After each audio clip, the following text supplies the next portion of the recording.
First, we need to understand that buyers are as emotional as we all are when we go to purchase, and we get stuck not being able to make decisions. And it's not just the rational business case they need to make. I also need to find ways to help them overcome this fear that they might not be able to articulate, whether they will mess up or not.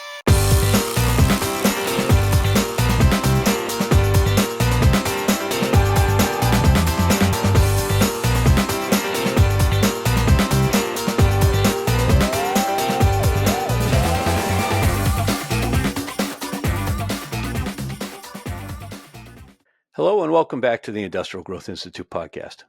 I get to chat with a lot of guests who talk about how to market, to create demand, and how to win deals. Today, we're taking a different approach. We're going to talk about how to avoid losing deals to no decision. And I know that may sound crazy, but the statistics on this are noteworthy. 40%, some research says up to 60% of complex B2B sales almost just evaporate. Some may actually lose because people have decided to consciously and deliberately stick with the status quo for some reason. But after a lot of research, in many cases, a team may just decide that they're not sure that they want to proceed. There could be hesitation due to indecision. Everyone is afraid of making the choice, often with buying teams. And as marketing and sales teams, we need to help buyers get to a yes or a no. I mean, the no can be okay as long as everyone agrees if they're making the decision for the right reasons. But to just kind of have these things wither and die doesn't really do anybody any good. So to talk through this, I'm excited to be joined by somebody who's a really deep thinker on this topic. Ted McKenna is the co-author of the best-selling book, you've probably heard of it, The JOLT Effect, How Higher Performers Overcome Customer Indecision. He's also the founding partner of DCM Insights, one of the founding partners of DCM Insights. He's widely published in academic journals like the Harvard Business Review, and he's a veteran of executive leadership roles in a variety of companies like Tether, Russell Reynolds, and CEB, which is now part of Gartner. But his superpower is probably analyzing behaviors, extracting insights, and then building predictive models and behavioral frameworks around those analytics. So if you've ever slapped yourself on the forehead and asked yourself, what was that prospect thinking? I mean, how did that fall apart? Ted may well have the answer to the question. When you hear him drop these answers along the way, be sure, drop a comment, like the episode, share it with a friend who will also appreciate it. So let's jump in. Ted, thank you so much for joining me for this conversation. Yeah, excited to be here, Ed. And my kids might laugh if they heard you tell them that I have a superpower. I'm not sure. How old are your kids? So I have a 17 and a 15-year-old. So whatever somebody tells me about a 17-year-old that feels that way, it reminds me of the Mark Twain quote, the one about how when he turned 21, he couldn't believe how much his dad had learned since he was 18. The difference in perspective as you become a young adult and how you look at your parents is always interesting. Yeah, absolutely. All right, we're going to talk about the JOLT effect for much of this conversation. But first, you've got another book coming out in a month, The Activator Advantage. The JOLT effect was certainly transformative. And so it's exciting that, there's another one coming. Talk a little bit about The Activator Advantage. Sure. Well, I'm a co-author on both. So your audience might know the name Matt Dixon. So Matt Dixon and I are co-authors of The JOLT Effect. They might know Matt's name because he's also co-author of the Challenger Sale, Challenger Customer, Effortless Experience. I was a part of most of those research teams as well. So Matt and I co-authored the JOLT Effect, and we'll talk quite a bit about that. The new book co-authored with Matt and a couple others, Karen Freeman and Roy Channer. So the Activator Advantage is a big study we did on doer sellers inside of professional services. So those accountants and lawyers and bankers and consultants that your audience might have to work with or choose to work with. I guess it depends on the day, whether that's a have to or a want to situation. But those people have to both sell and then execute on that work too, right? So they're selling you on that accounting, the tax audit that they're looking to run, or the K1 1065 they're looking to complete, but then also provide strategic guidance from a tax perspective as well. But then you hope that, of course, the promises that they're making in that sales process, they then are the person who are selling their expertise, and they have to stick around. So we did a big study on what do the best people do from a business development perspective when they have to split their time across both execution and sales. And so the study details the findings there. We had a preview article on that probably about 18 months ago or so in Harvard Business Review. You guys can find it called What Today's Rainmakers Do Differently. And so the book, yeah, it comes out next month. They'll expanded set of research to include interviews of firm leaders and other organizations as they look to kind of cultivate those behaviors across the, across their firms and across global organizations. So obviously the book comes out May 20th, so I haven't read it yet. But Mm-hmm. reading the HBR article from fall of 23, it breaks out three key behaviors that you identified: committing to do biz dev on a consistent, predictable basis, no excuses, get it done; Yep. being a strong networker and connector for the collective benefit, not just kind of for selfish reasons, trying to collect business cards to have people that you can harass; and actively looking for ways to create value and proactively creating projects instead of just waiting for inquiries. And so certainly, I mean, that article, and it sounds like the book is focused on professional services, but those seem to be common elements across top performers in every industry. Do you see it as something that we can read even if we're not in that space and take lessons from it? Certainly, yes. So there are definitely parallels to, especially if you're selling any form of service. Okay. There are certainly some parallels there, and I think as a now co-founder of a couple of different businesses myself, like the sort of the founder and senior executive relationship-driven type of sale. Even if you might not be the one closing the piece of business, you're often kind of the rainmaker who's coming in and helping to cultivate that relationship. And certainly, there are parallels there. Absolutely. I think there's also broader lessons about what's happening with customers and clients that we can draw from as well in the B2B sales environment. So continuing degradation of customer loyalty that has implications for how customers value their interactions and their relationship with service providers in general. And even so, it's a profile based study. So those your audience that's familiar with the Challenger sale, you'll remember that study had 5 different profiles. This one also happened to have 5 because the Mm-hmm. math kind of dictated that was the case. Different profiles, of course, because it's a different study. But there were a couple of profiles in there that you could kind of look at and say, you know what, that one kind of does look like the classic sort of Right. challenger. We called it a debater in this study. And then there's one that we call the realist in this study as well that, definitely shares some traits with that jolt seller that we'll talk through as well. And Right. so it's kind of interesting to kind of eyeball it and say, well, you could see a little difference, some differences here and there because they're selling to a different audience in a different environment, but perhaps there are some lessons we can kind of draw. I will tell you just for your audience sake, like the last third of the book, we're talking about firm leaders and cultural shifts and what have you. That one might be a little more specific to professional services, although, broad references to making the habit stick, change management and what have you. And what's your gut feeling? Are the fact that this profile that seems to be similar to the Challenger seller and the profile that seems to be similar to the Jolt seller, the fact that those are not as effective as the Activator, do you think it's more specific to professional services, or is this an evolution in the way buyers interact with sellers? Well, let me start with how we interpret it in professional services. Okay. So, so there are other profiles that we've got: an expert, a confidant, a debater, and a realist. Activator was the only profile that was positively correlated with improvement in performance, and that's just like Challenger is not meant to say that relationship builders aren't valued or that we shouldn't build relationships. In the same vein, buyers still, of course, value expertise, Mm-hmm. but it's really about the mentality that you bring to market and how you look about emphasizing it. And what we saw is this sort of dispersion of expertise across the market, and buyers continuing to or starting to value more of sort of an individual who's capable of kind of general contracting that expertise on their behalf across their network, even if it involves third party individuals, like the banker who knows the accountant or the lawyer who can introduce you to the accountant and so Right. forth. And so I do think there's interesting parallels there in terms of the type of insight, for example, I might share, and how the buyer wants to interact with us between projects, between engagements, between deals, Mm-hmm. and the sort of ongoing interactive nature of that relationship, how to keep those things sticky, over time. Absolutely. The potentially, if we were to go and study in the same way we did in B2B sales, I think there's a reason why things like the debater is waning in effectiveness. We know for sure that's true in professional services, or perhaps I should say, in professional services, we know it's different enough that this person who constantly feels the need to be the contrarian, perhaps when the product is their own expertise, over time, it just starts to rub the customer wrongly. We know that's now true in professional services. I can't tell you whether that was also true 10 years ago or not, but we know it's true there now.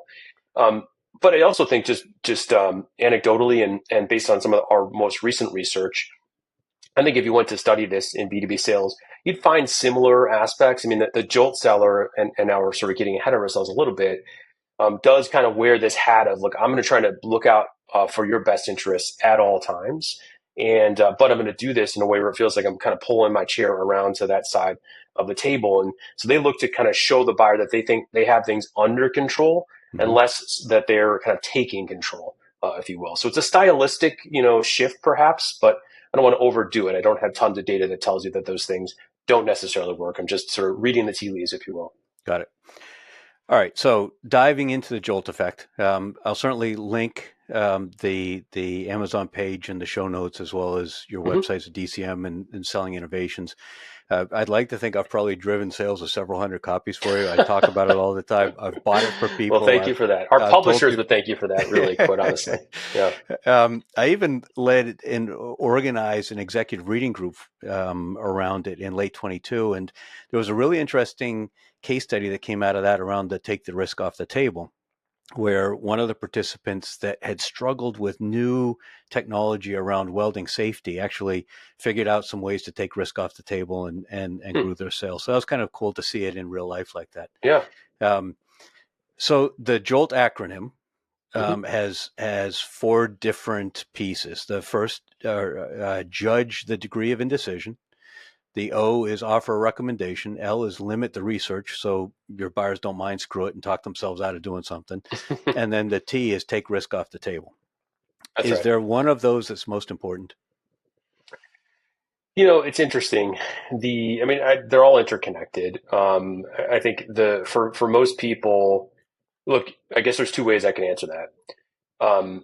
For people, and we can kind of back up for those that aren't as familiar with the study itself, but making the recommendation, that sort of mindset of making a recommendation and setting proper expectations, the JOLT seller kind of approaches those as almost like a first principles approach to sales, right? And so we talk in our sales training programs, we'll tell people, look, do no harm. You're not going to do any harm by making a recommendation. There's almost no customer that will ever get upset with you for having a recommendation. In fact, if you haven't yet made one in every deal, you should go back and consider what that recommendation is. So all things being equal, that's a great place to start. But I will say that the judging level of indecision is a pretty foundationally important skill as you start to really get better at this. And this is for two reasons.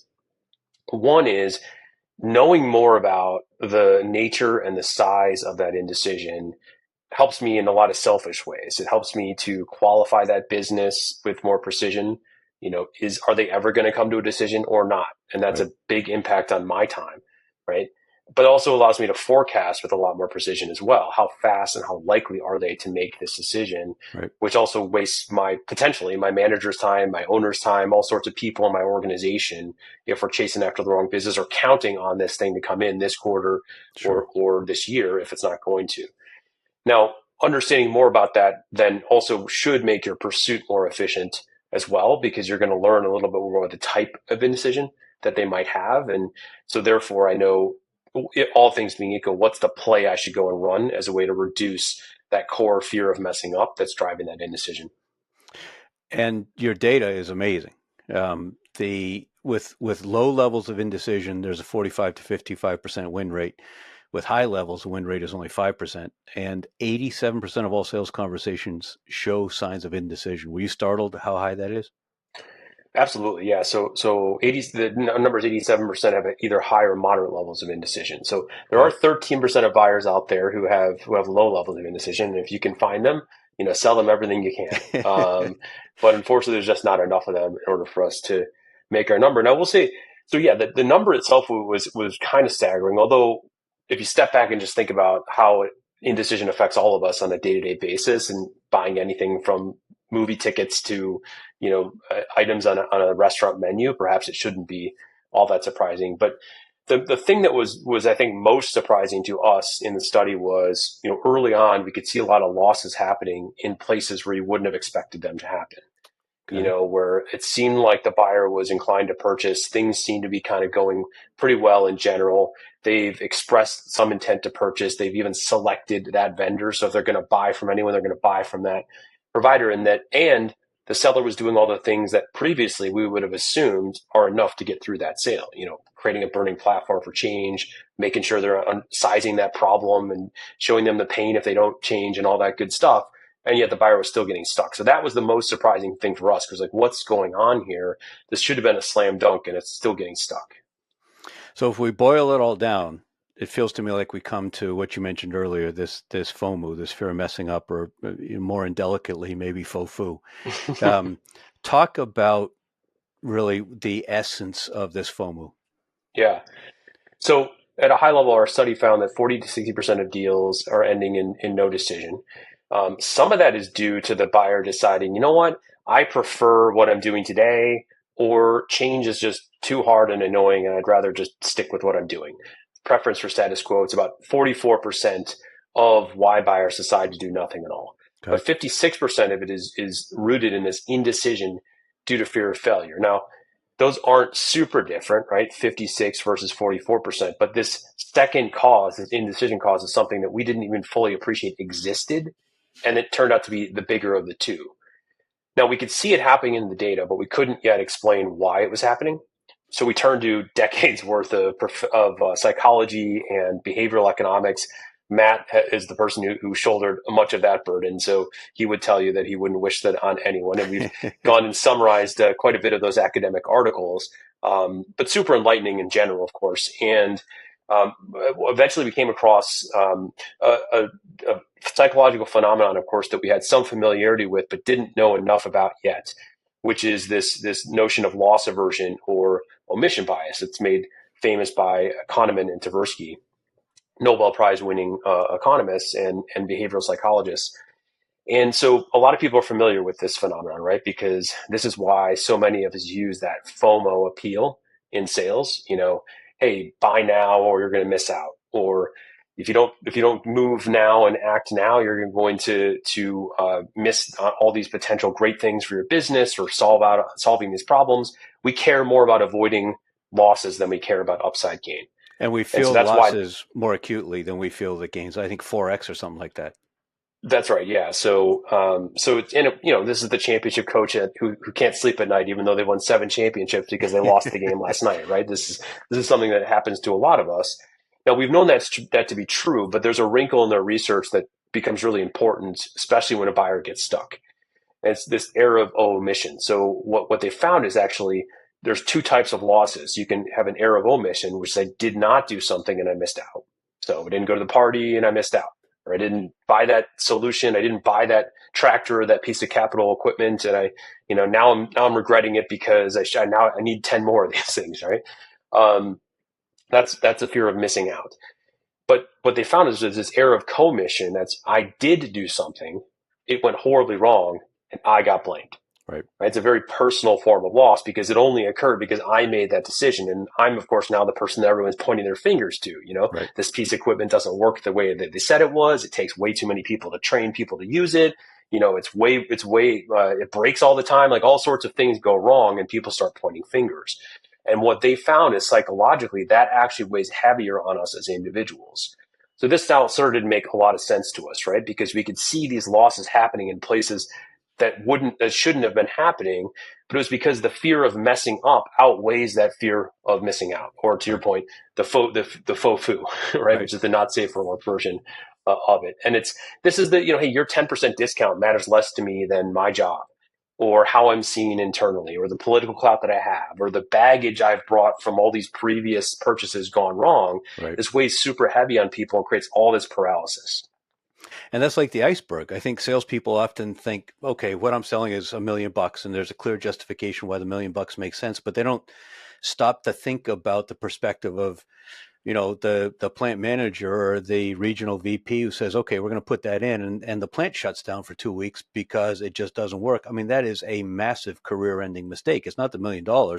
Nobody wants to waste $1 million, but it's the much bigger implication. That's right. Yeah. So I guess maybe put differently, B2B buyers tend to be a little less rational than we might otherwise think, right? We tend to think about, hey, it's the business case makes total sense, right? The dollars and cents all line up, and we've addressed all your concerns from a value perspective. Fine, and that's all fine and good. But the emotional side of that purchase matters a lot, and they do fear, whether they articulate it or not, whether they even know that it's affecting them or Right. not. This fear that something's going to go wrong, and that when it goes wrong, the consequence would be very high for me individually or for my team or what have you. And so, Right. better to just kind of wait it out. Now, we can get into it. There are some specific fears that manifest through the sales process there, but at root, that's kind of what's happening. So underlying that, I think the indecision is driven, if I understand correctly, by three different kind of fundamental groups. There's concern, geez, there's so many options. How do we get to what we really need? Not too much, not too little is going to help us achieve what we want. So there's vacillation about the overwhelming number of options. Feeling like there might be some other information out there somewhere that if they just keep looking, then suddenly it's the Rosetta Stone, so they'll know for sure they're making the right decision. And then worrying about you talk through a lot of the potential situations where you decide to do something and then for some reason it just goes sideways. And why might it go sideways? Is that a fair distillation of the three areas of indecision? Yeah, we call those purchase drivers of indecision. So when somebody goes to make a purchase, these are three fears that pop up, and they wouldn't have popped up except for the fact that they're now evaluating a purchase, which means it is kind of purchase specific, right? They might feel one way in a certain purchase and another way in another one. But yeah, we call it options overload, information overload, expectations overload. Got it. So even after I decide to make that purchase, there's all these potential configurations and packages and timeframes and onboarding and users and training and all these things I have to make decisions on, Right. and they can't make sense of where to start. They get stuck. Information overload is this, again, not very rational thing, which is it feels like I don't yet have enough information. I'm not yet a fully informed purchaser, in spite of the fact that I have access to tons and tons of information, right? And Right. they've been provided all sorts of information at the same time, but they feel like there's some surprise hidden around some corner that I need to keep looking for. And then expectations overload is really about outcomes remain far too uncertain. I don't yet have enough assurance, even though you've provided plenty, case studies and reference calls and all sorts of ways to try to assure me. But nonetheless, I feel like other organizations might have had a good experience with change. We don't. And so we can't really achieve all the expectations that we've just laid out there. Now, when I first read the book, and as I've thought about it for several years since, I've envisioned a Rubicon where FOMO, we work as salespeople to drive the FOMO up. We get the buyer excited. They believe they need to undertake the change. Mm-hmm. But then suddenly the FOMO kicks in. And I mean, I understand the point in the book that if we double down on the FOMO, we actually, not only do we not have a positive effect, but we've got a massive negative effect. I'd love for you to talk about those stats, but I also think I may have misunderstood based on more recent stuff I've read from you, where you say this can develop at any time in the cell cycle and persist throughout the entire cell cycle. So I thought it was something that kind of spiked, but it sounds like I misunderstood. So it's kind of both. Okay. Let's take those one by one. So yes, indecision is something that can affect a buyer at any point in the decision process. You can start detecting it from the very first moment that you meet with a buyer, partly because those three purchase related factors of indecision are actually only part of the indecision picture. So there are psychological factors that make certain people just more or less indecisive. But then there are also conditional specific things that, baggage the buyer may have brought in from previous implementations or purchases gone wrong can weigh on them from the very beginning on the assumption anything around this is hard and going to go wrong and I'll get blamed for it. Right. Political internal situations in that organization could affect this from the beginning. Now, that doesn't mean that early on as a seller, my primary objective is still to try to get them to want that change and feel like they need that change. But it does mean I need to think about both from the very beginning and treat both throughout the process. Um, and so, yeah, there is some complexity then involved in terms of making sure this isn't a sequential thing. It's Mm-hmm. not like I have this luxury of like only dealing with the fear of messing up once I've put the other one to bed, but rather these things run in tandem across the process. Um, And talk Good. about the deleterious impact that you've seen where when we hear that FOMO, we go back and double down on the FOMO and it just blows things up. Yeah. So think about it like this. At a certain point, your buyer has some desire and some intent to purchase, and often they might have even come to that conclusion on their own before they've even met with you, right? They know this is a need. They've selected a certain number of potential providers, and now they're talking to you. But at some point, they've kind of come to that conclusion. At that point, though, fear of messing up starts to really amp up because now they're into the diligence phase. They're testing out all your promises made. They're starting to get overwhelmed with the number of options and all these things. And so what happens is if we go back to actually, let me rephrase.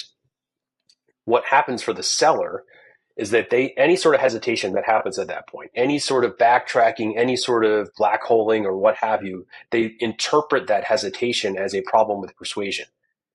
Right? The assumption is, well, they must not want it enough. They're Right. saying they want it, but they must not, because if they did really want it, they'd be showing up to these calls or they'd be advocating on our behalf or what have you. And so what they do then is they go back to the well and they try to relitigate that case for, don't you know how bad you need us, or how painful is this situation? And for the buyer, what that feels like is you're taking an already fearful customer and you're throwing more fear on top of it. And so from a data perspective, yeah, it ends up backfiring. It makes it more likely that they retrench and do nothing at all. Do you have any data on whether the way that companies buy themselves and discuss those purchase decisions and the way they go about it and the way they think about it and managing risk and that kind of thing? Any data on how that correlates with the way they find their customers behave with them? I mean, I kind of have this Hmm. idea that if you as a company are very risk averse, you don't make decisions, you put a lot of things off, you suffer from indecision, then your salespeople probably think that's quite normal when their prospects have that with them. I'm laughing in part because I've had a couple clients lately that sell to attorneys, to law firms, and what they find is that information overload in particular for them is a high problem because they're used to doing tons of diligence for their clients, and so they put that diligence hat on as a purchaser, and now Right. all of a sudden they're into analysis paralysis. So yeah, I certainly think that that's a possibility. You absorb a sort of mentality or a sort of risk aversion that translates into, buyers I don't think about their world as like, okay, let me take my doer hat off and put my buyer hat on, right? They're Mm-hmm. just, this is just who they are as an executive, and they bring all their learned experiences to that. I mean, I think the same thing is true. We sometimes talk about when you go to buy something on Amazon. I mean, you can imagine quite literally, you could have a buyer who, especially in this day and age where you've got a Zoom meeting, they have one tab open where they've got some Amazon thing that they can't decide if they're going to purchase, and they hop over to the other tab to join that Zoom meeting, right? It's the same browser, within the 10-minute span. And so, yeah, Right. I can't tell you for certain that they're going to separate those things and say, okay, now I want to be decisive. I think more generally, though, those options overload, information overload, expectations overload is something that tends to be purchase specific and situationally specific. Those other elements of organization dysfunction, decision making breaking down, risk aversion in general, those are more conditional factors that can exacerbate indecision, and I certainly want to take that into consideration.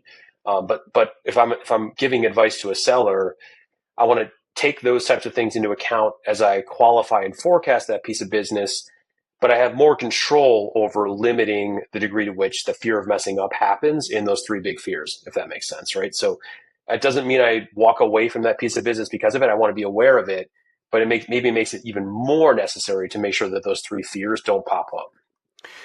So in most of the Jolt Effect, as I read it, it talks about what sellers need to do, the mistakes sellers make, how sellers need to compensate, what preemptive actions they should take. But a lot of the buying journey happens before sellers are involved. What's marketing's role in preempting the FOMO? Yeah.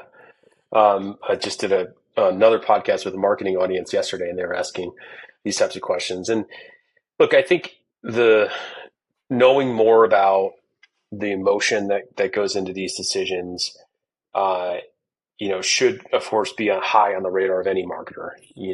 That and it should be factored into the collateral that we're producing. The support that we provide needs to go beyond just the ROI calculator and beyond the rational business case. The organization in general, whether it's more sales enablement or marketing, I think can play a big role in helping with things like making recommendations, which is a big part of showing that buyer that you're willing to shift some of that perceived blame from them to you. So giving that seller kind of a starting point or a head start, if you will, of what is a great recommendation is a good thing for marketing to kind of consider what are some packages or ways that I can kind of help that story and help it along. Right. The other thing I would think about if I was a head of marketing is, we care a lot about naturally, attribution and making sure that we're getting through to a close. Well, the cheapest path to getting more business these days is, in fact, turning more out of your existing pipeline. You don't have to go find those new leads, right? So I would sort of avoid that assumption that I need to pour more money into the top of the funnel Mm-hmm. and just look for new leads. I'm sure that's, of course, it's probably a both and, right? It's not either or, but nonetheless, like what the data tells us is that if we can get better at reducing that fear of messing up and increase win rates by even a couple of points, the return for you as a marketer, I have to imagine, would be quite considerable. So, again, ways to just continue to support that pretty much just be careful of pouring more fear, more pain on those bad situations and making people aware of kind of what's happening. And what about the reverse? What about very deliberately affirming some concerns? I mean, very explicitly outlining on the company's website or in collateral the kinds of companies or situations that aren't a great fit. And maybe that gets too much into your activator argumentative or whatever you called it. Or maybe a pre-mortem guide. Everyone talks about the guide to buying it. How about a pre-mortem guide that takes people through the reason things might not go well and just get those out on the table and allow that to foster conversation so that people don't allow those things to fester? Is there any value to that? I think so. This is a question we often get in classrooms from sellers is like, well, if I bring up these fears, isn't that going to feed the fear? And it's like, look, at the end of the day, that buyer is going to experience this or feel this one way or another. And so Right. better to get ahead of it and raise that. I think there's something to be said though for that being more of a conversation than a piece of collateral on a website, which you may be misinterpreted. I will say though that in general, if I'm developing case studies, for example, I don't want just value stories themselves and success stories. Of course, those remain very important. But also, if I can demonstrate that we've thought through and learned from the experience of other customers, and as a consequence, this reflects how we now work with buyers, that's a confidence giving thing on Right. its own, Right. right? So you've reduced potentially in the buyer's mind, you've reduced the frequency of those potential mess ups if Sure. you kind of thought those through and they're represented in your process.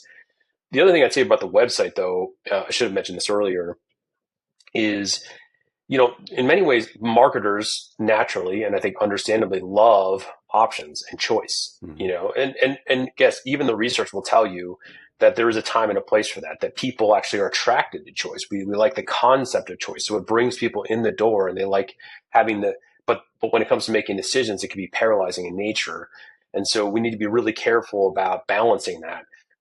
And not throwing millions of options on our website and tons of SKUs out there, and be a contributor to this overwhelming feeling for the Right. sales team. Speaking of balance, there's a balance, I think, of confidence. Customers want to work with salespeople who are confident, who exude that confidence and build trust and confidence in the buyer that they understand the situation, can help solve it. On the other hand, they're distrustful of sellers who overdo that. How can sellers strike that balance? Yeah, we call it becoming a buyer's agent. There's a chapter in the book we talk about this, and it's a really important mindset and mentality of this JOLT seller that I have your best interest in mind.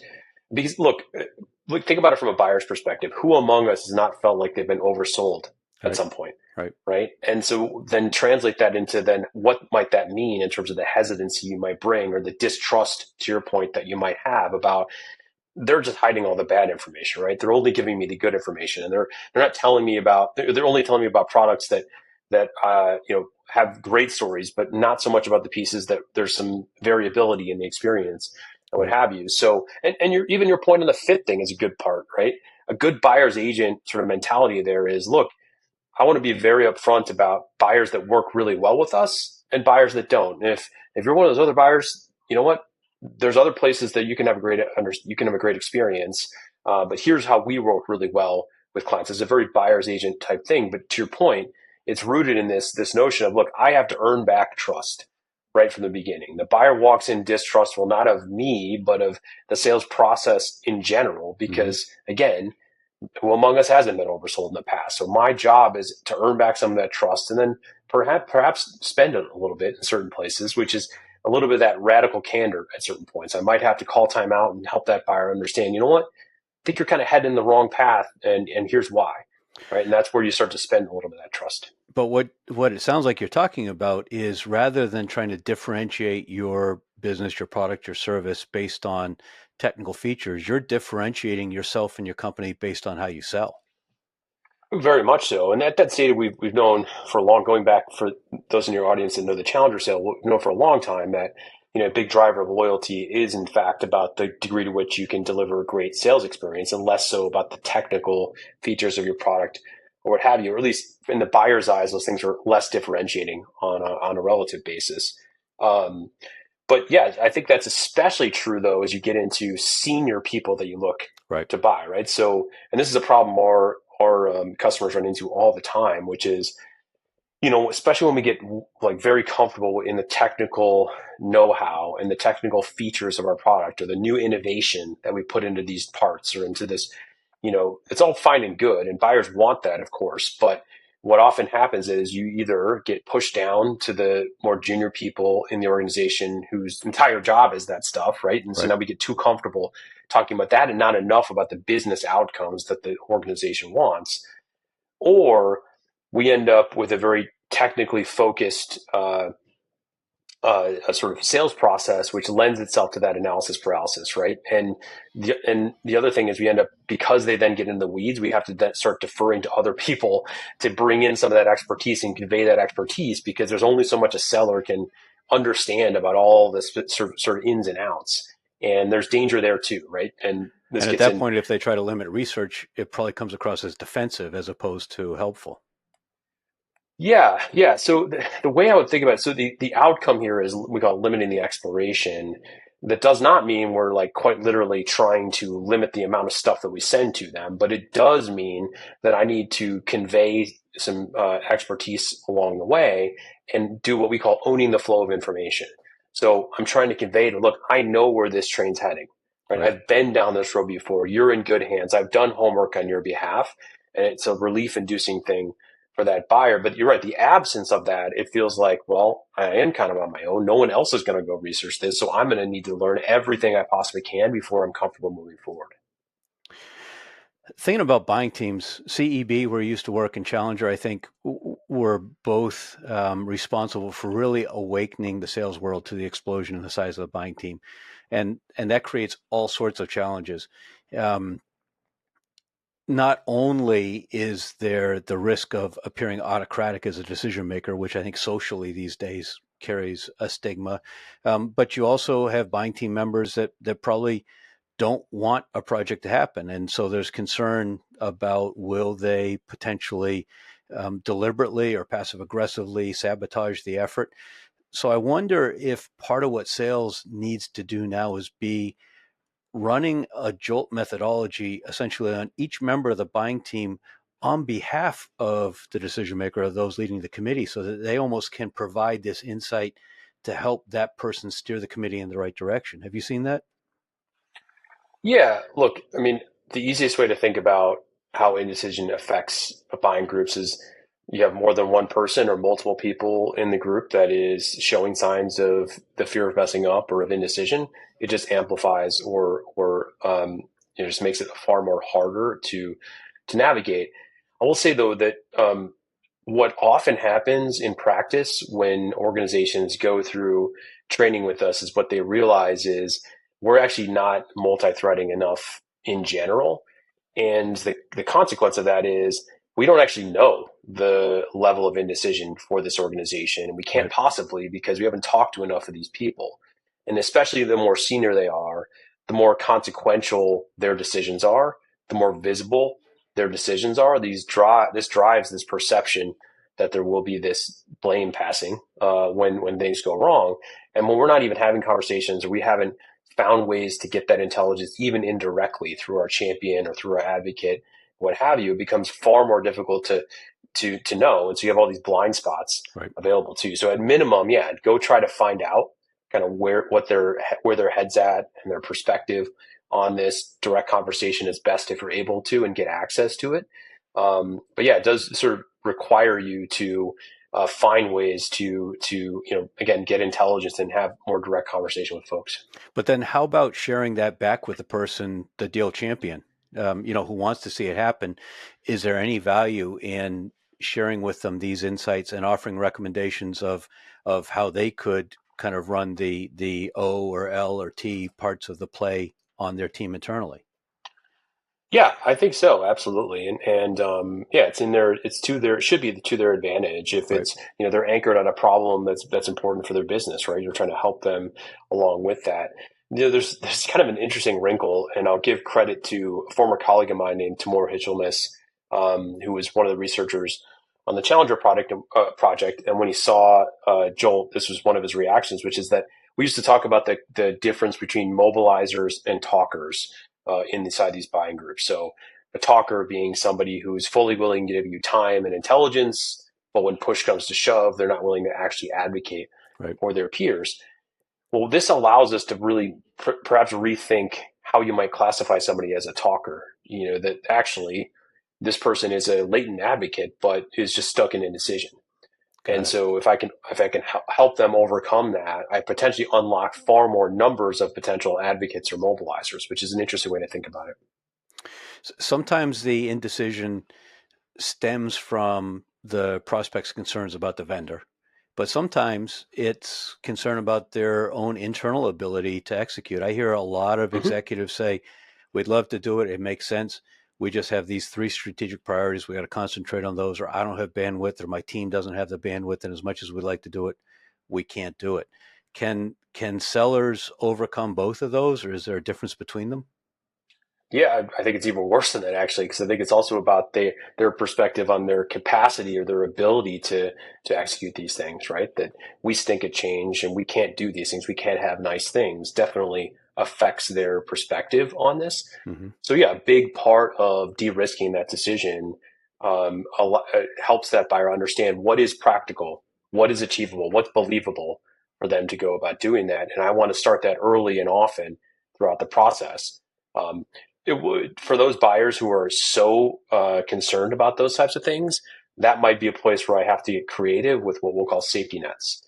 Where we have to find ways to actively de-risk that decision, or else it'll likely get stuck at some point. But there comes a point where when a seller, I mean, there is merit in a seller sort of determining, what, this buyer isn't ever going to make a decision. And so consequently, I might need to deprioritize this opportunity, or I Right. might need to move on. So we'll come back to Jolt Effect in a minute, but one of the things I always try to do when I'm chatting with people is to learn more about who they are. And I found you're actually very private online.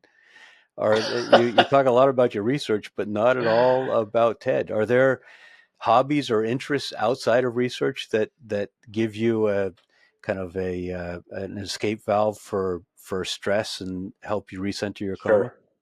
Yeah, well, that's a good question. I guess perhaps that indicates I'm not myself as much of an activator. An activator might be a little bit more public about at least how they're thinking about things, on LinkedIn, what have you. Um, yeah, so on a professional level, always love to connect and reconnect with colleagues. I'm fortunate to have had experience at CEB, which is not part of Gartner, which because it's a very large alumni network, and so if I'm in a city, I love to meet up for coffee or what have you with a former colleague. On a personal basis, I'm a golfer, so I like to get out there and not very good, which maybe that's part of the reason I enjoy it is it's an ongoing struggle to concentrate and find ways to improve. But it's a fun way also to socialize with people and get a chance to know them as well. But yeah, other than that, pretty boring, guy spending time with family and friends, and that's about me. That golf feels like an analog for enterprise sales. It's so complex and so infuriating in some cases, and so exhilarating in others, and a nice opportunity to have interactions with people. Yeah, absolutely. It's there are I think people some in some places that sort of I think assume that golf is just it is just a social thing, and then there's elements to that. But it's also like it's a place you put your phone in the golf Right. bag for 3 or 4 hours. You're sort of concentrating hard on getting better, and it's a fun way to kind of unplug, if you will. Right. One thing that I've found is that even sophisticated companies don't seem to typically do a good job closing the loop on the back end. So in other words, once they've implemented something, when it's gone smoothly and none of those concerns that might potentially lead to indecision have been justified, they need to capture that and make that case internally and reassure and celebrate the people that made the decision and capture that for a case study. And if things went wrong, certainly they need to capture that, as you talked about in terms of the case studies. Hmm. Should vendors force this? Should they upfront as part of a project plan? I know one of the take risk away elements is to provide a project plan so people understand the steps that are involved. Should they put in there, hey, at the end, we're going to collect the data and we're going to confirm that you made the right decision? So it's a tricky question. I think we get asked questions often about how does indecision affect current customers and renewals and upsell cross sell opportunities, and the short answer is those are new decisions also, and so it definitely affects them for sure. And if it's a current customer of mine, I certainly want to make sure just like any good customer success person would want to find ways to remind the buyer about promised value being realized. In the same respect, if I'm promising great experiences and setting proper expectations, and those things are realized as well, I want to remind them that in fact the expectations you set out were believable, practical, and achievable, and you did that. So, Mm-hmm. it's a sort of a low regret play, if you will. I'm trying to demonstrate to them that there was low regret, and now I'm taking credit for the fact that in fact the fear of messing up was unwarranted or more perceived than actual. So absolutely.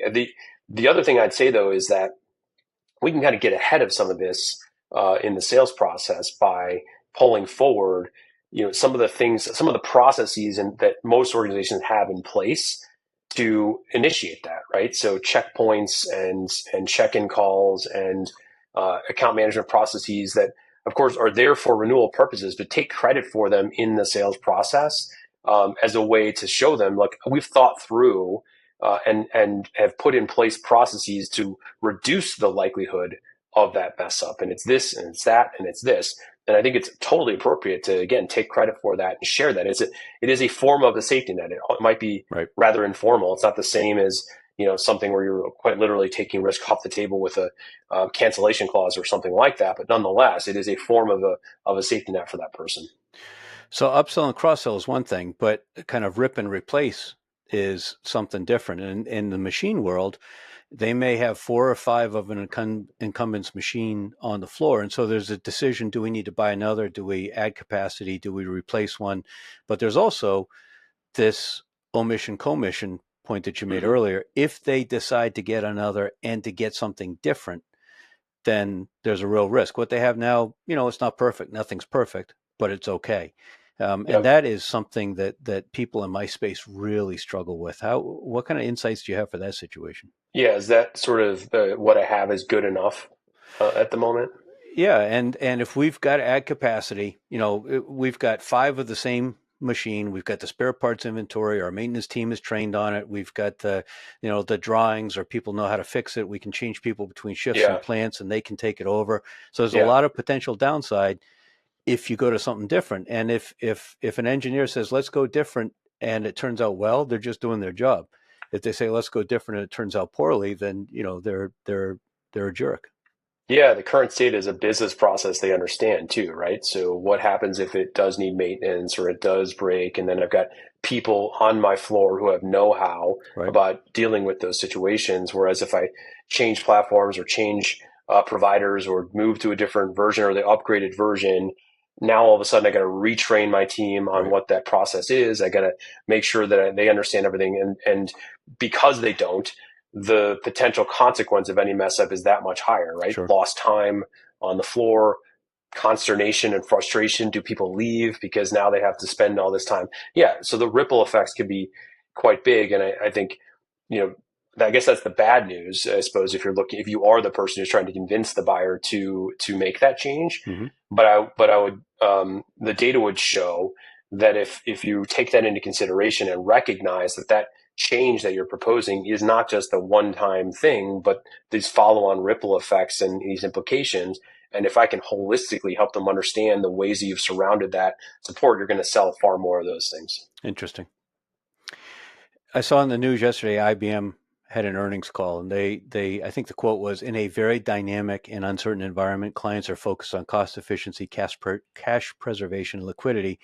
And the Wall Street Journal article went on to say that companies have reprioritized away from discretionary-based projects. And that kind of raised two questions as I was thinking about this conversation. Number one, your research for the JOLT effect was conducted in the midst of COVID.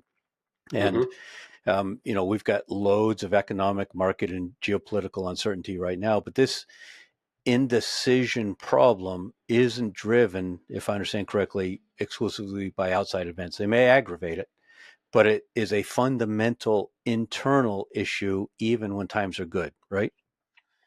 That's right. Yeah. So it actually, you could see it, it's sort of in a secular increase over time because of those three big fears: options overload.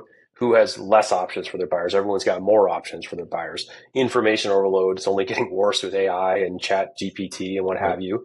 And then expectations overload is often driven by suppliers because we want to do and sell transformative things to our buyers, which sounds great, but then are also hard and difficult. Um, you're right though that the external conditions that can create budget uncertainty or budget crunches can exacerbate underlying levels of indecision. So in and of itself is not a driver of indecision, but it can take otherwise low levels of indecision and make them feel far worse. You know, if you think about it like this, when there's less money to go around, more eyeballs Right. are on the resources that I have available to you. And of course, more fingers get pointed when you misuse those funds in those situations. So the scrutiny itself and potentially the time pressure that might be associated with it does increase the perception of, hey, if things mess up, I'm screwed basically, and I'm out of a job. You know, but company has less money, things go wrong, people start getting fired. Right. So, all that being said, the point is that anybody hoping they can buckle their seatbelt and go back to a typical buying environment once the tariffs are resolved in Q3 or whatever is probably misunderstanding how fundamentally this problem of indecision plagues complex purchasing. Yeah, look, I mean, this will sound self-serving. I will grant you, but we dealt with this not just in COVID, but just after that, different audience than your audience. But in the SaaS market in 2022, the sort of things went off the cliff for a bit there as well. And look, I guess I'd say the fear of messing up is a phenomenon that every seller in the world needs to understand in general. You know, whether it's in good times or bad. In times of uncertainty, though, I would argue it's even more important Sure. because the perception that buyer has is going to get scrutinized and it will exacerbate some of these underlying trends. There's another factor that it feels to me like is important. Companies feel some things are nice to have. Yeah, our operation would improve if we could do that, but it's Mm-hmm. okay as it is, versus must have. And it feels, my gut tells me that the indecision probably manifests itself more disruptly in the nice to have category. Any thoughts? That's probably a fair hypothesis. I will say, in general, though, that options overload in particular is a place where buyers really struggle. When buyers are gripped by that fear, they really struggle to be able to make that distinction, right? So everything feels like a must-have, right? So like they can't separate the nice-to-haves versus the need-to-haves, And so because of that, it's kind of like, and it's difficult for the seller because, you get a buyer who's saying, well, I like this and I like that and this looks great. And they go on the showroom floor, right? And it's like that shiny thing and this shiny thing. Can I Right. get in this? Can I drive this? And it's like, I'm going to sell them everything I have. Fine, except for the fact what that demonstrates is they cannot make those trade-offs in their mind. And so they start to get overwhelmed really easily. So all things being equal, I want to help that buyer with those trade-offs one way or another. But you're right. If the buyer's already coming to that conclusion on their own, far easier. Sure. So I contend often in the world where I work and many of my clients work that sometimes it's not no decision, but that the sellers just don't know where the decision happened. I mean, I've got kind of this 5 decision framework where first a company has to decide, yes, we're going to put some resources into evaluating this problem, seeing what the options are. Second, we're going to decide whether or not we should request capital. Third, we're going to make a decision about whether or not to approve capital and where this gets stack ranked on the list. 4, we're going to decide how we're going to select a vendor, and 5, we're going to select a vendor. And salespeople often get fixated on selecting the vendor, never move up in the organization, never have the business conversation, never understand how the capital is being decided. And in many cases, their deal champions don't either. So sometimes I think there are decisions made, we just don't realize it. Do you any reaction to that? Yeah, so I kind of wish my co-founder and business partner was on the line here because this is sort of his big a hobby horse, if you will. So our latest research is sort of looking at what does a jolter do across the full cycle, right? Even when their primary objective is to try to sell and create demand for that change, they still have that jolter hat on when they jump into those conversations. And I think if I'm interpreting what you're saying correctly, is they need to have a better sense for what is the typical sort of, for lack of a better way of saying it, the planning process that organizations have for allocating resources and making decisions, Right. right? And if I can insert my frame of reference into that process and be mindful of that, which for a jolter, it sort of is very much in keeping with setting proper expectations, where I'm being practical and believable about what's happening at this juncture, at this point in the year with these people and fitting this into their decision-making structure. It becomes not only easier to evaluate, but more likely they're going to make a decision. Right. So we put it a little differently, but absolutely you need to be recognize and be mindful of, how do they make decisions? When do they make decisions? What's the process for it and so forth? One of the things I think that your bio talks about that your research goes into is how directors interpret situations and react. And often these capital investment decisions may need to get rubber stamped. Maybe it's not an in-depth discussion of every project at the board level, but the board's involved. Do you find people that actually take the JOLT methodology and apply it even beyond the executive suite to the board? Yeah. So in general, as I said earlier, I guess two things with respect to boards. Um, One is, if there's one body in the organization, maybe perhaps aside from like the chief risk officer who cares about risk, it's going to be the board, Right. in different ways. Now, does that always funnel down to everything that they're purchasing? It depends on the organization, I think, and depends on the market. Um, but to the extent that a seller can channel the way that a CEO or a C-suite individual is making decisions in view of the things the board cares about, the more likely they are to be able to move some of those initiatives along and recognize the perceived risk inside that organization. I don't know that it's all sort of a jolt mentality itself. I think that in general, that's just good sales hygiene Sure. is to think about how do I anchor this in the broader Right. objectives of the business and not get sort of into the weeds of the technical features. But I do think, I mean, gosh, boardrooms these days must be quite interesting with all the global uncertainty. And, you'd have to imagine risk is a very high on the agenda for many of them. Right. Yeah, and not just risk, but uncertainty. And we haven't talked Mm-hmm. about uncertainty, but I think, that's a whole nother question because there is no answer to the uncertainty piece. We can address some of the risk, we can mitigate some of the risk. We can't address the uncertainty. Yeah, look, I wish I had the, trust me, if I had the magic wand in there, I would wave it. But yeah, I think uncertainty, in many respects, has been on the rise for a while, and now feels like it couldn't be any higher Right. at this point. Um, the, I guess, from a sales perspective, this is, look, at the end of the day, though, organizations have objectives they're trying to accomplish for this year. Sure. um, you know, if you can find ways to attach the word AI to your to your offering, that might unlock some budget there. But you could also argue that that drives a lot of uncertainty too. When you're selling new technology, when you're selling uncertain new things, Right. you can imagine how that would exacerbate things too. I I've think been oversold technology in the past. Go ahead. Sorry. that's the point that you made in your article on Keenan's Revenue magazine last fall, where you talked about the uncertainty surrounding new technology creates different and more objections, often rooted in fear rather than value. So that was in the context of AI, but that's broadly applicable. Certainly, anytime that you're selling sort of a new technology thing, everyone has perspective on, hey, am I buying this before it's really ready for Right. prime time, right? Is this thing fully tested? Has it been vetted by others?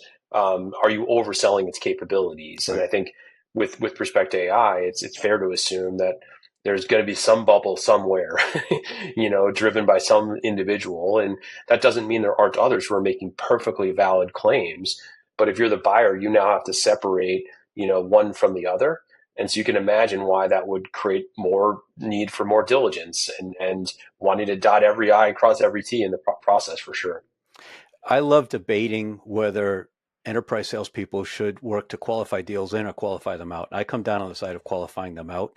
Um, Hmm. and I think, admitting that bias, the way I read your guidance about judging the degree of indecision, it feels to me like this is a consistent process of qualifying deals out as you discover that the indecision is insurmountable.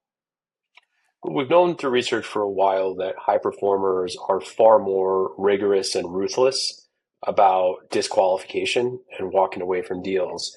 Um, Easier said than done. Right. If you're an average seller and you're or just a new salesperson for your territory and you're just trying to make sense of what's what, or you have an inbound lead come in and you're going to chase after that, right? Or if you're in a key account territory and you don't have the luxury of walking away from some of those deals. So that might be about reprioritizing your time. But I think you have to. What's new about this research, though, is it adds a dimension to that disqualification. That is not just their ability to buy, but their ability to make a decision at all. And I think the hardest part for the average seller is I have this buyer who seems very excited, but might never make a decision. Right.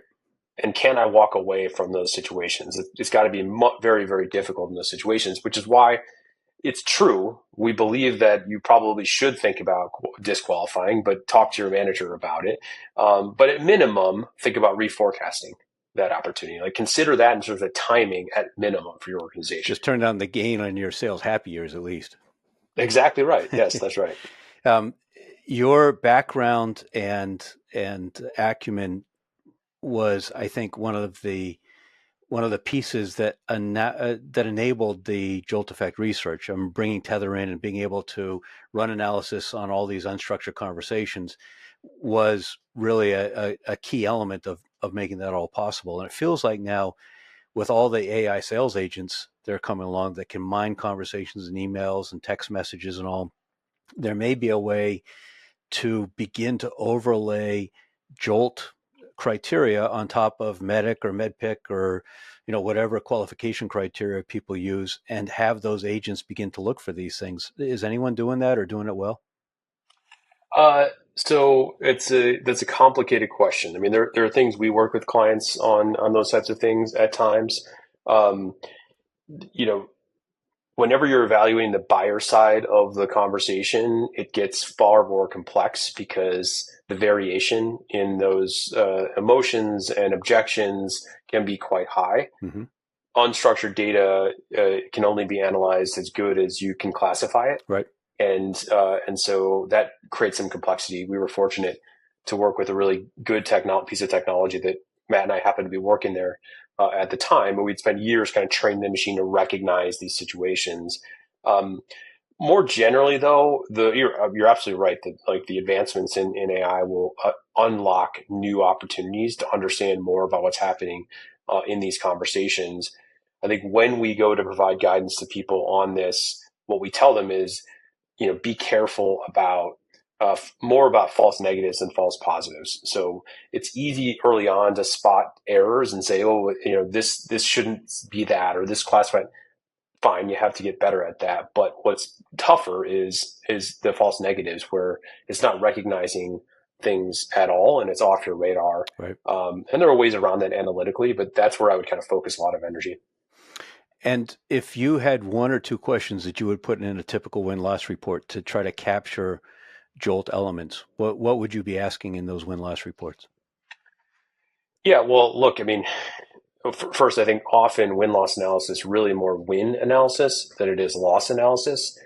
Partly because it's based off of surveys or interviews of customers, and it's easier and more comfortable to get those answers from people that we've won Right. business from than people we've lost business from. Um, But on the loss side, I think there's definite opportunity for rev ops or sales ops or whoever to think, about phantom deals that are sitting, phantom pipeline that's kind of sitting in your CRM system that really is dead, but it hasn't been called dead yet. So these are open, 2, 3, 4 times the Right. typical cycle time. Um, Days between stages is another way to think about losses. Call them effective no decision losses. At some point, call the ball and say, look, this thing is dead on the doorstep here. But as you look at like actually true losses, I would really think hard about what percentage of that could you chalk up to this was either a competitive loss to a buyer deciding to keep what they're doing now, Right. or it was they just ghosted us and went away. And those things are different. Or there was never really institutional support for the project and somebody was doing their own, exploration, hoping to look like a hero, and they just got no traction. Yeah, I'd probably classify that as a status quo loss. That they probably didn't want it enough, Right. even if one person did. Is there any way to use the FOMU um, offensively? In other words, if you're helping somebody compare solutions, not necessarily direct competitors, but there's multiple ways that companies can solve things. Can you position some of those solutions they're considering in the context that may elevate FOMO and do that safely for yourself? So the short answer is yes. The longer answer is, but when done so, make sure you do it as a buyer's agent, along the way, right? Got That it. you're not doing it as a way to throw other suppliers under the bus, Right. that you're not doing it in a transparently obvious way to advantage or to give advantage to you as a supplier. But certainly, especially if the other one is the incumbent, and they are creating some degree of mess up, or there has been some degree of mess up, I think it's appropriate to point out that, in fact, you're the less risky option in that situation. If you have a competitor who does create all sorts of downstream, uncertainty because of, hey, they talk about short-term cost, but not long-term cost, or Right. there's ripple effects that go. Certainly, I should be bringing that up, right? These are factors that could influence the consequence of a mess up. So certainly, I would think about being offensive about that. Yeah, You not get sorry. Let me rephrase. Not being offensive about that. Playing offense with it. understands. Yeah. You get really busy around the beginning of the year. A lot of companies roll this stuff out during SKOs. Is that the best way to do it, or can you introduce it to a team other times in other situations? Yeah, this is a hot topic in the world of sales training. And look, naturally, a lot of training is rolled out at SKOs because that's when we have people together. I think when done best, though, this is something that starts far before that point. And look, I think in general, you would think about this as more of a business process change and a change management than you would an event. But even if you want to consider the training itself as a little bit more of a, all at a time, or maybe sheep dipping kind of them in the same room, there's still things I want to do 3, 5, 6 months ahead of time to lay that groundwork. Whether it's working with certain cohorts ahead of time, building some champions along in the process, getting your leaders on board. It's a whole bunch of things that if I was running it, from the start, from scratch and trying to run it best practice, that's what I would do. Makes sense. At Selling Innovations, I understand you're now working on more research around what you're calling high performance selling in the AI area. Short version, can you share your hypothesis or early findings? I take away the fact that you think great reps will be more valuable and average reps perhaps irrelevant or a liability. Anything you can share with us about that new research? Well, look, for a long time, what we do is we study high performers and we try to understand the shifts that they're making because buyers are shifting in how they're buying. Right. And they're sort of the canaries in the coal mine. They're telling us they're figuring out on their own. Nobody gave them a playbook. They just figured it out. That was true with Challenger. That was true with Jolt. It will be true with the next big shift. And I think it's fair to assume that AI represents the potential for and probably the likelihood of a next tectonic shift in how people purchase and also how they sell too. I think most people today are focused on how AI affects sellers. I think it's as interesting to think about how it affects For buyers, sure. and the degree to which they're using research to select vendors or get recommendations, and what that does to the trust that they have coming into the conversation, the nature of the conversation itself when they go to have that first conversation with a seller. And so, yeah, we are certainly interested in aiming some research at this and trying to understand how this will evolve. You're probably referencing one specific hypothesis that we have out there, which is as more of the tooling becomes available to sales organizations, that makes some of the types of very common but kind of rote type stuff easier and more efficient. Account planning, to be as one example, pre-call research, Right. maybe being another one. It does, of course, make that potential for that seller to be more efficient, but it also removes a lot of the kind of easy stuff, and now all of their time is spent on the hard stuff. Now I have to spend all of my time on differentiation and combating indecision and dealing with emotion and positioning and what have you. And so that will create some exposure for a seller who previously could have said, I don't have time for this, or I get sort of bogged down in chasing after our customers, where more and more of that is automated. I now get exposed a little bit more. So I do think it's fair to assume there will be a bigger and wider separation between high and average performers. But that's, of course, been true pretty much for every shift that's happened Right. along the way. As solution selling came in, insight selling, now I think this will happen again, but, for different reasons. And do you have any sense of whether the high performers in one era or kind of secular um, um, methodology can succeed in remaining high performers as it goes along, or is there a rotation? It's a good question. I guess I can't tell you with any certainty we have data that shows that it's one way or another. But I will say that I think the data would show that there have been shifts over time. Whereas in the past, the relationship builder in a pre-Challenger day might have been the one that most organizations bet their money on in terms of hiring, and now Challenger becomes at the time Challenger became kind of the place for you. Now let's reorient our focus there. Right. And there are some things that like a Jolter does that in fact Challengers would do too, in terms of bringing ideas and insight through the process and what have you.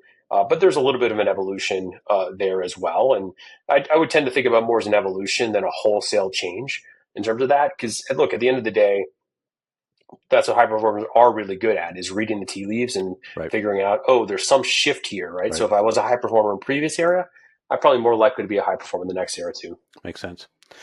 So obviously people should buy your books. They can subscribe, I think, at DCM Selling Innovations. Where else should they go to learn more about complex sales? What resources do you offer, or where do you turn for insight yourself? Yeah, well, first port of call, go to sellinginnovations.com, and jolteffect.com is another site we have for the book. If you're just interested in learning more about the study in the book, on that site, you'll see some free resources, I should say, some tools that you can download for free. But I'd also love to connect with anyone on LinkedIn. Well, let's have a conversation. as well. It's often a place I go to learn as well. I might not post as much, which is why maybe you see see more of the private mentality. But I do read it quite a bit on there as well. And connect the dots for people just so they understand if they're a fit. Mm-hmm. What's your ICP for selling innovations? Yeah, good question. I mean, we work really well with organizations who are ambitious organizations or looking to do to sort of grow their skill set for their team and looking to sort of feel like they're kind of growing more and more into a world-class selling organization. The any sort of organization that's facing a newfound complexity, whether it's, hey, I'm feeling like something's changing with our buyers. We talked a lot about indecision today, or I've got a new product that we've launched or a new market that we're into, or, more generally, we're sort of maturing as an organization and we need some seasoning associated with that. We tend to work really well with organizations like that. But, these days it's also just, look, indecision is really affecting our pipelines and we need some immediate help there. But not just in tech is the point. Absolutely not. Yeah. So we work across all sectors, different types of organizations. We have support for different sizes organizations, as you might expect, Right. But not just tech. Okay. All right. Take 1 minute, 2 minutes to kind of wrap it all up for us. What do modern sellers and complex sales need to understand about how buyers are changing and how they need to adapt? Yeah. Look, I think at first we need to understand that buyers are as emotional as we all are when we go to purchase, and we get stuck, not being able to make decisions. And it's not just the rational business case that they need to make. I also need to find ways to help them overcome this fear that they might not be able to articulate, but nonetheless affects how whether they will mess up or not. And so in those situations, we need to be very careful not to throw more pain on top of that situation, to not assume that the reason they're hesitating is because they don't want your thing enough, but rather it's very possible they do want it, but yet there are other reasons they're hesitating. So look for ways to make sure that I'm recognizing that and then help them overcome it as best we can. Make a recommendation for every account that you can, and then come to jolteffect.com and learn a little bit more. Sounds good. A fabulous conversation. Thank you so much for sharing your insights and your time, Ted. Yeah, appreciate you having me. For everyone listening, you know the drill. Please drop a comment, share the episode, pass it along to a colleague who you think will benefit from hearing Ted's insights, and check out the links that you'll find in the show notes below. Thanks for listening to the Industrial Growth Institute podcast.